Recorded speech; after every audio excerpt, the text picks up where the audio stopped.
Misalnya hidup di dalam sebuah perumahan yang bersifat heterogen, ya supaya kita bisa belajar bersama, ya memahami orang lain. Kalau masyarakat atau perumahan itu homogen, dan apalagi ada spanduk di situ bahwa hanya menerima yang beragama A, saya kira ini sudah sangat eksklusif. Dan ini sangat tidak Pancasilais juga.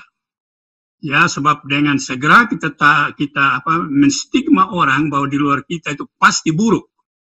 Ya, padahalnya belum tentu begitu.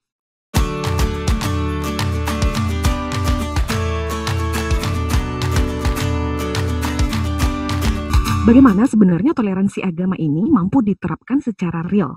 Karena meski kita berpancasila, hari ini segregasi keagamaan kita semakin menjadi. Banyak sikap dan perilaku yang tidak mencerminkan agama dan kehilangan makna Pancasila. Kemudian jika dikaitkan dengan peran pemerintah, sejauh mana kekuasaan pemerintah untuk mengatur agama di ruang publik? Dan bagaimana hubungannya dengan tafsir-tafsir agama yang menjadikan aturan itu tidak terimplementasi dengan baik? Demikian Bapak Pendeta Yuwangu. Ya, saya kira itu pertanyaan lama tetapi yang terus-menerus muncul secara baru ya, karena pengalaman kita. Kecenderungan terlihat di masyarakat bahwa masyarakat kita kelihatannya makin tidak toleran. Saya kira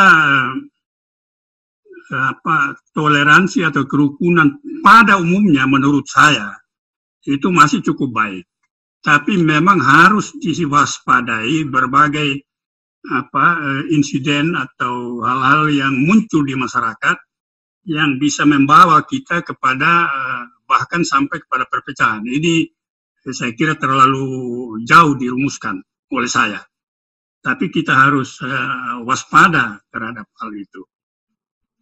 Hal yang menurut saya paling penting ya, perlu ada semacam keteladanan juga di dalam masyarakat ini, terutama dari mereka yang dianggap atau menganggap dirinya sebagai pemimpin.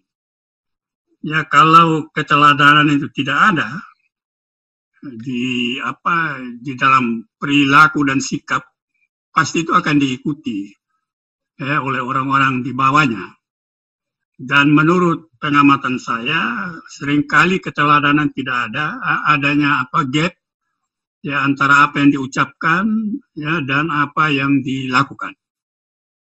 Nah, pada aras akar rumput menurut saya harus ada atau paling tidak toleransi itu diwujudkan melalui untuk hal yang paling kecil. Misalnya hidup di dalam sebuah perumahan yang bersifat heterogen.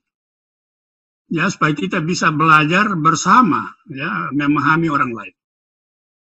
Kalau masyarakat atau perumahan itu homogen, dan apalagi ada spanduk di situ bahwa hanya menerima yang beragama A, saya kira ini sudah sangat eksklusif. Dan ini sangat tidak Pancasilais juga. Ya, sebab dengan segera kita menstigma orang bahwa di luar kita itu pasti buruk. Ya, padahalnya belum tentu begitu. Nah, dan tadi itu ya, mulai dari juga pendidikan agama, mulai dari SD ya, dan seterusnya, mulai dari PAUD malah. Dan saya kira banyak cerita-cerita yang menyedihkan ya, mengenai hal seperti ini. Misalnya ada anak PAUD yang tidak mau lagi makan makanan di rumah itu karena dimasak oleh ibunya yang berlainan agama. Saya kira ini tidak benar. Ya, itu harus dihindari hal-hal seperti itu. Dan terutama di kalangan akar rumput ini kehidupan bersama itu harus sungguh-sungguh nampak. Tapi saya tahu bahwa karena kesibukan masing-masing, ya orang bisa saja mengabaikan hal kebersamaan itu di dalam sebuah RT misalnya, atau sebuah RW. Menyuruh orang untuk mengikuti perilaku agama A saja, padahalnya di situ ada heterogen, saya kira juga itu tidak benar.